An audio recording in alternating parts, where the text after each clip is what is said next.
सभी का पिछले क्लास का कंप्लीट हो चुका है? Yes ma'am. Okay, now today we are going to start chapter 5. Chapter 5 is a linear equation in one variable. Okay, chapter 5 हमारा आज है, ठीक है, linear equation in one variable. आप में से कोई जानता है लीनियर इक्वेशन क्या होता है? No ma'am. एनीबॉडी, कोई भी? नो। नो। ओके, चलो, वेरिएबल पता है सभी को क्या होता है?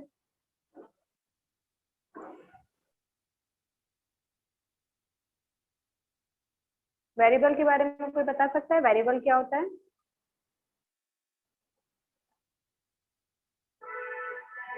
मैंने प्रीवियस क्लासेस में आप लोगों को वेरिएबल के बारे में समझाया है। यस मैम, समझाए हो। हाँ, तो वेरिएबल क्या होता है बताइए।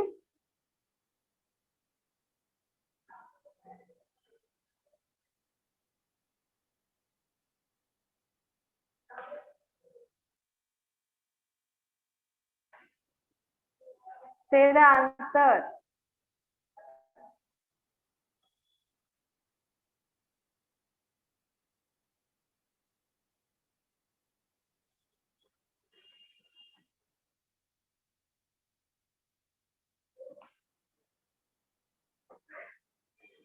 एनीबॉडी, किसी को भी नहीं मालूम है वेरिएबल क्या होता है? मैम वेरिएबल में अलजेब्रा आता है और हाँ, और सिंबल आता है।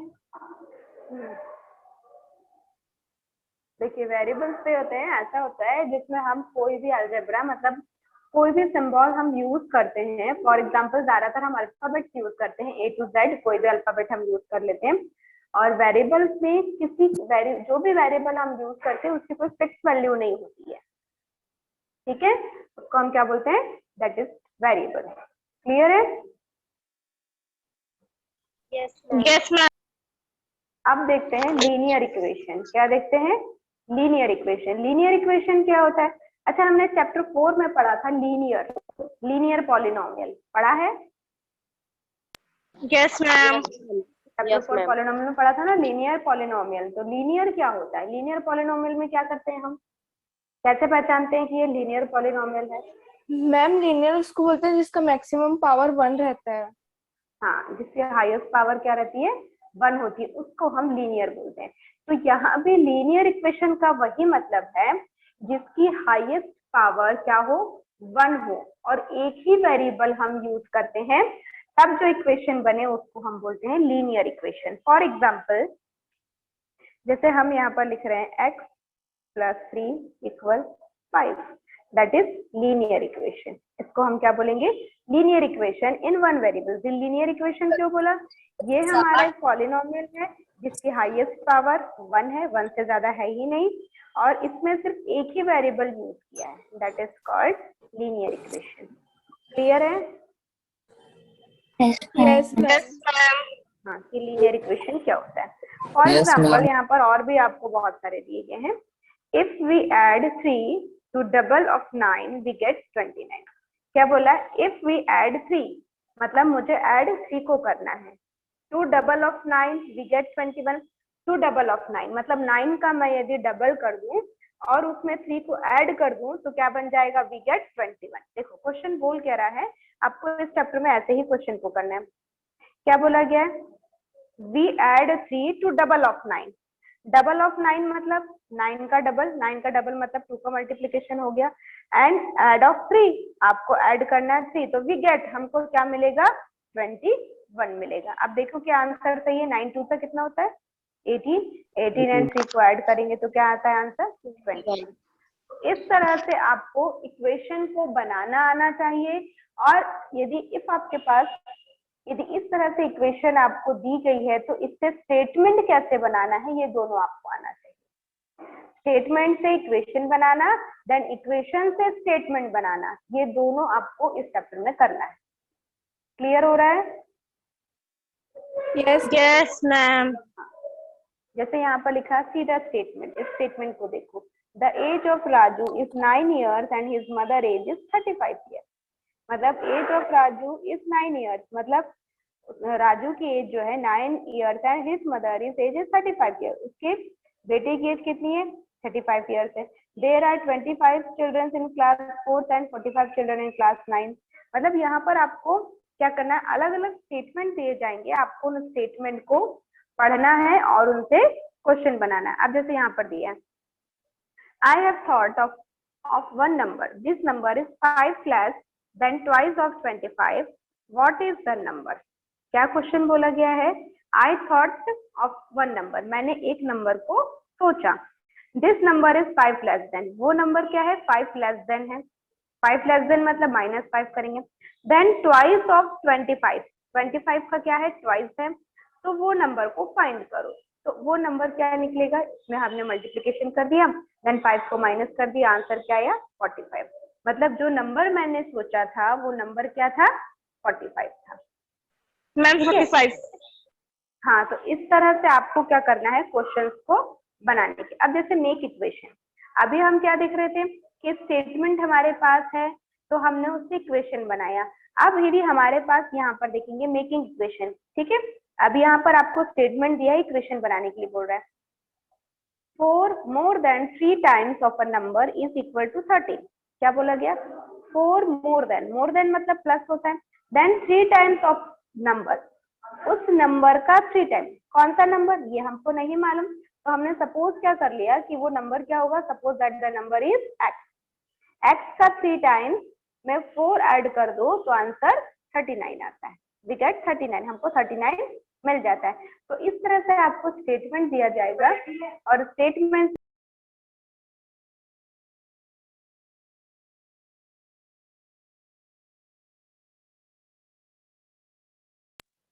ठीक है। तो यहाँ पर क्या हो जाएगा, आपको इस तरह से इक्वेशन बनाना है। The current age of a boy is twice his age 4 years ago। क्या बोला गया है? The current age of a boy is twice, मतलब उस बच्चे का करंट एज जो होगा इज ट्वाइस हिज एज, उसके एज से डबल, एंड 4 years ago, 4 वर्ष पहले। तो यहाँ पर सपोज द करंट एज, हमको उसका करंट एज फाइंड करना है तो हमने उसको बी लिया। हिज 4 years ago, 4 साल पहले उसकी एज क्या होगी? तो यदि आज हमारी एज 14 years है तो 4 साल पहले हमारी एज क्या होगी? तो हम हमारी एज में से 4 को माइनस करेंगे तभी तो पता चलेगा 4 years एगो हमारी एज क्या थी। तो 4 years एगो मतलब 4 को माइनस करना है। देन इक्वेशन में उसने क्या बोला कि उसकी जो करंट एज है वो 4 years एज के, मतलब क्या बोला था यहाँ पे? 4 years एगो का क्या होगा? ट्वाइस होगा। तो ये 4 years एगो वाला एज ये हो गया, उसका ट्वाइस होगा, तो करंट एज हमको मिल जाएगी। इस तरह से आपको क्या दिया जाएगा? इक्वेशन दिया जाए, मतलब यहाँ पर आपको स्टेटमेंट दिया गया है और आपको इक्वेशन बनाना है। ठीक है, समझ में आ रहा है? Yes ma'am. Yes ma'am. चलिए अब हम एक्सरसाइज स्टार्ट करते हैं।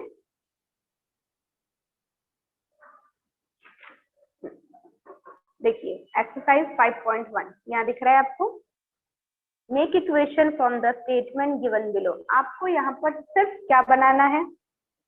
ओनली आपको इक्वेशन बनानी है। सॉल्व करके हमको पूरा नहीं दिखाना है कि x की वैल्यू क्या आएगी, हमको सिर्फ यहाँ पे स्टेटमेंट दिया गया है, स्टेटमेंट से हम एक इक्वेशन बना देंगे और उसको क्वेश्चन को वहीं एंड कर देंगे। ठीक है, चलिए देखते हैं क्या बोला है क्वेश्चन ने। The sum of two consecutive number is 11। What is the mean of consecutive number?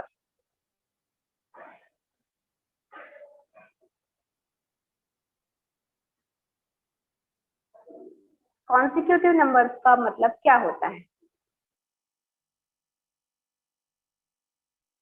किसी को भी पता है? कोई भी आंसर दे सकता है?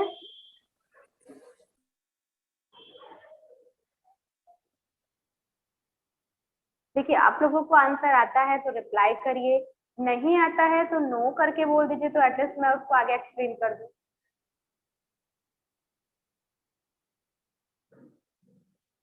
किसी को भी आता है कि कॉन्जिक्यूटिव नंबर क्या होता नो है? मैम।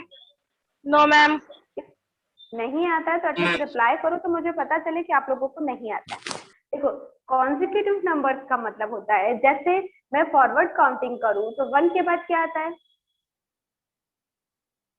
1 के बाद क्या आता है? 2 2 मैम 2 आता है। मैम 2 के 2 बाद क्या आता है? मैम 2 के 3 बाद क्या आता है? 3 आता है। तो ये क्या है? कॉन्जिक्यूटिव नंबर है, मतलब यहाँ पर दो ऐसे कॉन्जिक्यूटिव नंबर हैं जिनका सम 11 होता है। ठीक है, दो कॉन्जिक्यूटिव नंबर मतलब जस्ट एक के बाद एक आने वाले number.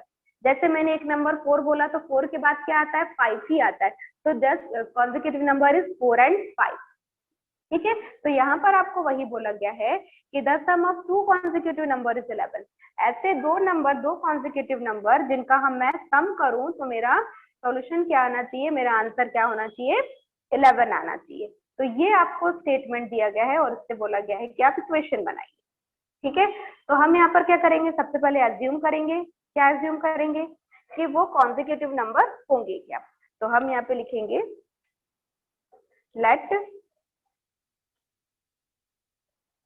2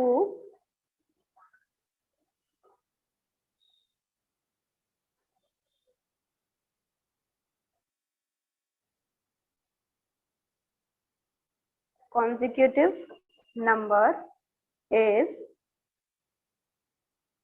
x and x plus 1। अच्छा, अब मुझे बताइए कि मैं यहाँ पर दो कॉन्जिक्यूटिव नंबर x और x plus 1 क्यों ले रही हूँ? मैम क्योंकि x की वैल्यू हम लोग 1 ही बोलते हैं इसलिए। हाँ, x के वैल्यू में 1 ही बोलते हैं, मतलब क्लियर नहीं हुआ। मैम x को हम लोग 1 मानते हैं इसलिए। हाँ हाँ हाँ हाँ हाँ, आपको ऐसा किसने कहा कि x को हम 1 मानते हैं? मैंने अभी आपको बताया था वेरिएबल में जो भी सिंबल हम यूज कर रहे हैं A to Z अल्फाबेट में से किसी में से कोई भी आप यूज करो, उसकी वैल्यू कभी फिक्स नहीं होती। तो आप ऐसा कैसे बोल सकते हो कि x की वैल्यू 1 है? x की कोई फिक्स वैल्यू नहीं आती। आप जितने भी क्वेश्चन सॉल्व करोगे सब में x की वैल्यू डिफरेंट आएगी, तो हम x को 1 तो बिल्कुल भी नहीं मान सकते। मैं ये बोल रही हूँ कि मैंने टू कॉन्जिक्यूटिव नंबर को एज्यूम किया है, तो मैंने एक कॉन्जिक्यूटिव नंबर को x लिया तो दूसरे को x plus 1 ही क्यों लिया, ये मैं पूछ रही हूँ। देखो, जब तक आप लोगों को ना कॉन्सेप्ट क्लियर नहीं होता है तब तक आप पूछा करिए कि मैडम आपने x के बाद x plus 1 ही क्यों लिया? x plus 2 भी तो ले सकते थे, x plus 3 भी तो ले सकते थे। अब आप लोग नहीं पूछते हो इसलिए मुझे पूछना पड़ता है। बताइए कि मैंने दो कॉन्जिक्यूटिव नंबर जो यहाँ पे लिए उसमें एक को आप मैंने x एज्यूम किया तो दूसरे को x plus 1 ही एज्यूम क्यों किया? बता सकता है कोई? No ma'am. मैम देखिए, अभी मैंने बताया। हाँ बोलिए, कौन बोलना चाह रहा है? मैम क्योंकि 11 हाँ बोलो। 11 आने के लिए। 11 आने के लिए, चलो ऐसी कोई बात नहीं है। अभी मैंने आपको बताया कॉन्जिक्यूटिव नंबर मतलब क्या होता है, अभी समझाया ना क्या होता है उसका मतलब, बताओ। मैम जो एक के बाद एक नंबर आता है वही होता है। हाँ, उसी को कॉन्जिक्यूटिव नंबर बोलते हैं। अब देखो, फॉर एग्जाम्पल x की वैल्यू 4 आती है, x की वैल्यू क्या आएगी? 4। तो 4 के बाद वाला कॉन्जिक्यूटिव नंबर क्या होगा? 5 5 होगा। अब 4 में आपने क्या ऐड किया तो 5 आ गया? मैम 1 ऐड करेंगे ना, 4 में हमने 1 ऐड किया, तो मैंने एक कॉन्जिक्यूटिव नंबर को क्या लिया? x लिया, और दूसरा कॉन्जिक्यूटिव नंबर क्या लिया? x plus 1 लिया। अब x की वैल्यू यदि 4 आ गई तो यहाँ पर भी मैं 4 लिखूंगी और 1, इसका आंसर क्या आएगा? 5। क्या ये दोनों कॉन्जिक्यूटिव नंबर हैं? 4 के बाद 5 ही आता है। Yes ma'am. यस मैम है। इसीलिए हमने यहाँ पर टू कॉन्जिक्यूटिव नंबर्स को जब एज्यूम किया तो एक नंबर x लिया तो दूसरा नंबर x plus 1 लिया। क्यों? क्योंकि कॉन्जिक्यूटिव नंबर में दोनों नंबर में सिर्फ 1 का ही डिफरेंस होता है। यदि एक कॉन्जिक्यूटिव नंबर 4 है तो उसमें हम 1 ऐड कर दे तो दूसरा कॉन्जिक्यूटिव नंबर 5 बन जाता है। क्लियर है? अब यहाँ पर आपको क्या बोला गया था कि टू कॉन्जिक्यूटिव नंबर का सम, तो first consecutive number is x and second consecutive number is x plus 1, और इनका सम कितना होना चाहिए? 11 होना चाहिए। अब हम x और x को ऐड कर देते हैं तो 2x plus 1 equal 11। ये आपका हो गया आंसर। समझ में आ रहा है मैं क्वेश्चन क्या बोल रही हूँ और क्या समझा रही हूँ? मैम फिर से समझाइए ना। बेटा यहाँ पर आपको एज्यूम करके चलना है कि दो कॉन्जिक्यूटिव नंबर आपके कौन से हैं। तो फर्स्ट कॉन्जिक्यूटिव नंबर क्या है, एक्स है, तो दूसरा कॉन्जिक्यूटिव नंबर आपने क्या एज्यूम किया, x+1 किया। अब क्वेश्चन में ही बोला गया है कि the sum of two consecutive number, दो कॉन्जिक्यूटिव नंबर को आपको क्या करना है, सम। ये मेरा पहला कॉन्जिक्यूटिव नंबर है, ये मेरा दूसरा कॉन्जिक्यूटिव नंबर है, दोनों को क्या करना था, सम। तो मैंने दोनों को यहाँ पे प्लस साइन से सम किया। अब x और x को ऐड कर सकती हूँ, तो मैंने 2x लिखा, 1 को एज इट इज लिख दिया, 11 के पेज पर 11 ही है। बस आपको इतना ही क्वेश्चन करके आपको देना है, इसको पूरा सॉल्व करना, x की वैल्यू फाइंड नहीं करनी है। अब आया clear? Yes ma'am. Any doubt?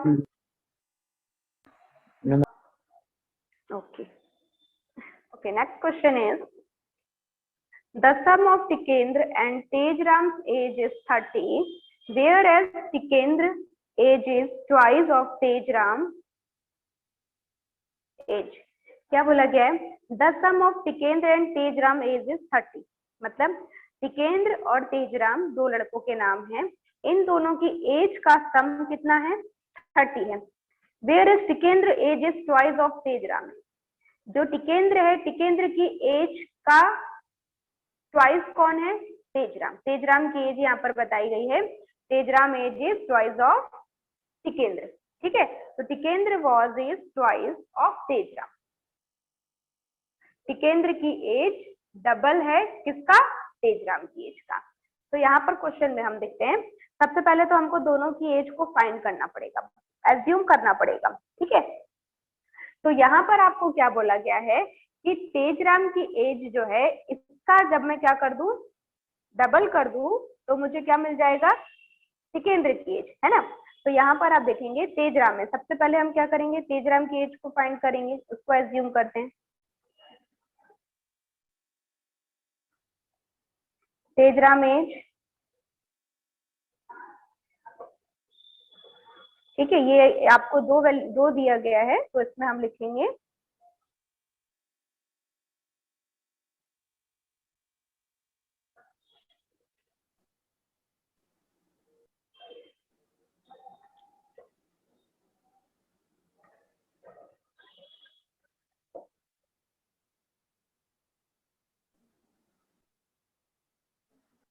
और टिकेंद्र की एज हमने क्या ली,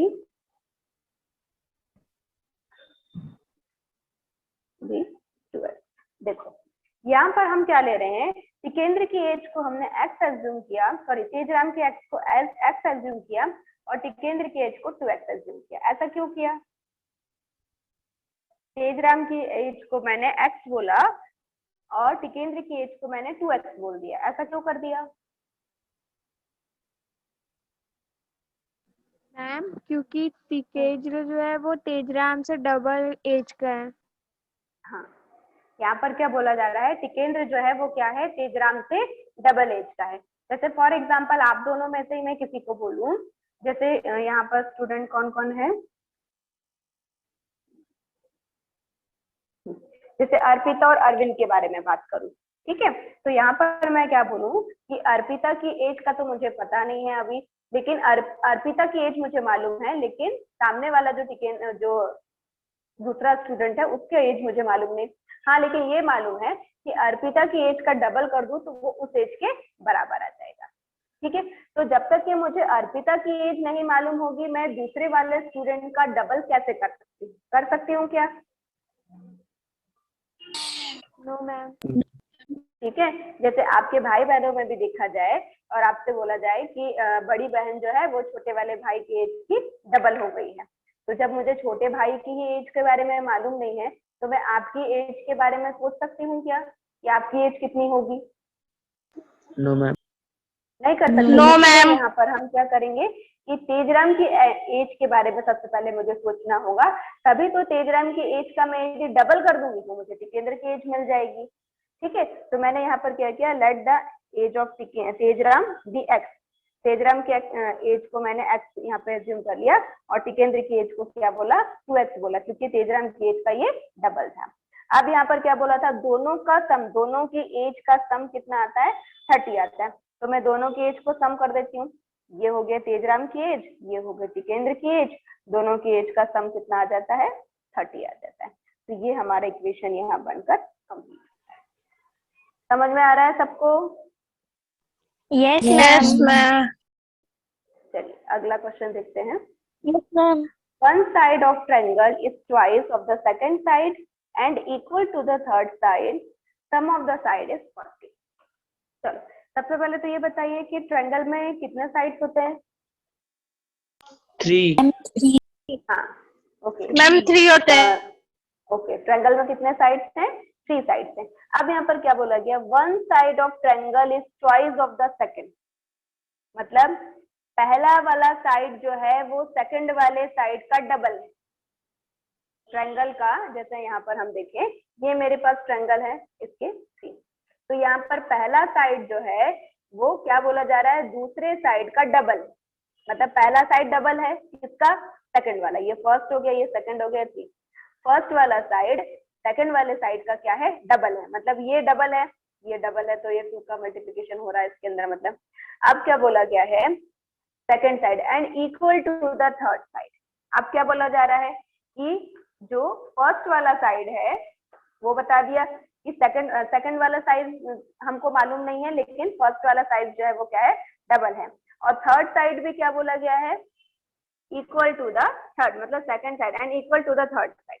थर्ड साइड भी क्या है? उसी के इक्वल है, फर्स्ट साइड के इक्वल है।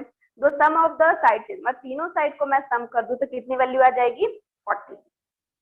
तो सबसे पहले तो हमको ये पता करना है कि सेकंड साइड कितनी होगी, क्योंकि जब तक सेकंड साइड मुझे नहीं मालूम चलेगी तब तक मैं फर्स्ट साइड बता ही नहीं कर सकती। तो हम यहाँ पर क्या एज्यूम करेंगे? लेट द सेकंड साइड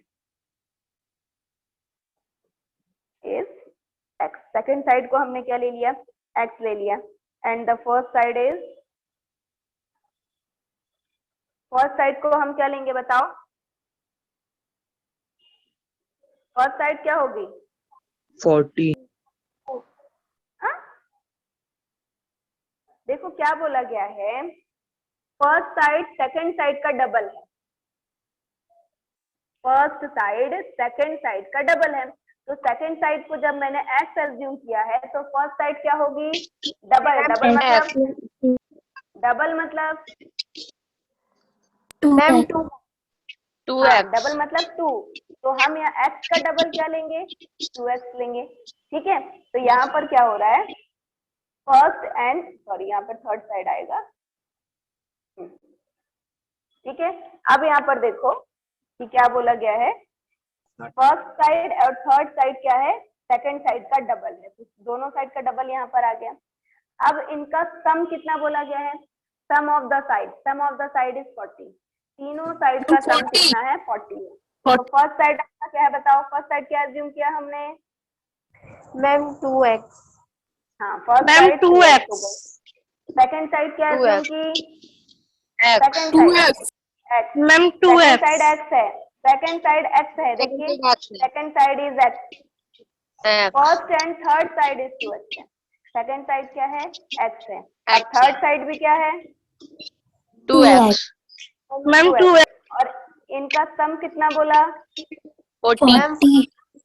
इनका सम। Ma'am, 40. समझ में आ रहा क्वेश्चन क्या बोला गया है? क्वेश्चन ने ये बोला था कि ट्रायंगल Yes, की ma'am. 3 साइड में से फर्स्ट साइड जो है वो सेकंड साइड का डबल है और थर्ड साइड जो है वो उसी के इक्वल है। वीडियो ऑफ कर दीजिए जिसने भी ऑन किया है। तो इस तरह से आपको क्या करना है? इक्वेशन बनानी है। ठीक है, Yes, ma'am. समझ में आ रहा है? तो अब यहाँ पर Yes, दो ma'am. क्वेश्चन आपके बाकी हैं। ये 2 क्वेश्चन आपके होमवर्क हैं।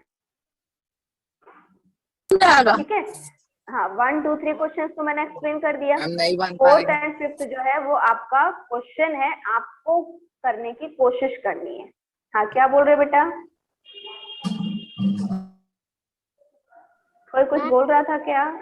हाँ No, ma'am. सॉल्व किया है, उसमें से x को क्यों पूरा क्यों नहीं सॉल्व किया? हम लोग वेरिएबल क्यों लिखे हैं? बेटा आपको क्वेश्चन ने क्या बोला है? Make equation from the statement. आपको सिर्फ यहाँ पर इक्वेशन बनाने के लिए बोला है। ऐसा बोला क्या solve this equation? No ma'am. No, ma'am. No, आपको सिर्फ यहाँ पर इक्वेशन बनाने के लिए बोला, इक्वेशन बनाओ, मेक इक्वेशन, इक्वेशन को बनाओ।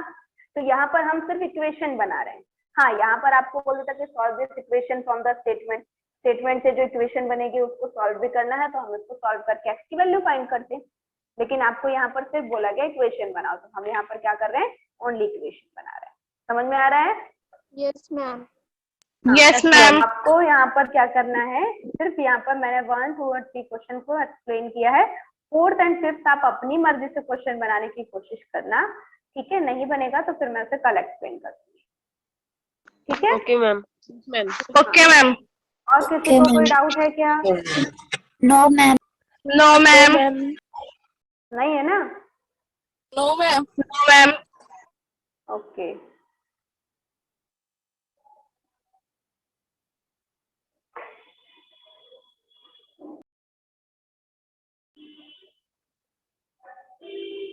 चलिए मैं अब मीटिंग ऑफ कर रही हूँ। ओके,